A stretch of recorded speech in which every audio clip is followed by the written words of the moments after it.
Hello guys, sinong gustong magpaksiw? Balot sa dahon, saging. Ayan guys, oh. Ayan, sarap sa paksiw yan guys. Dahon ng saging. Abot-abot ko yan guys sa bintana namin. Ayan oh. Ayan.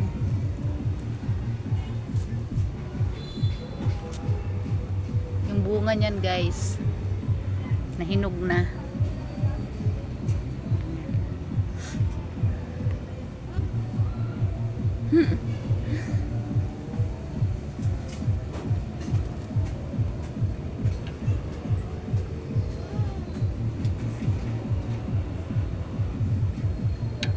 Hapon na naman.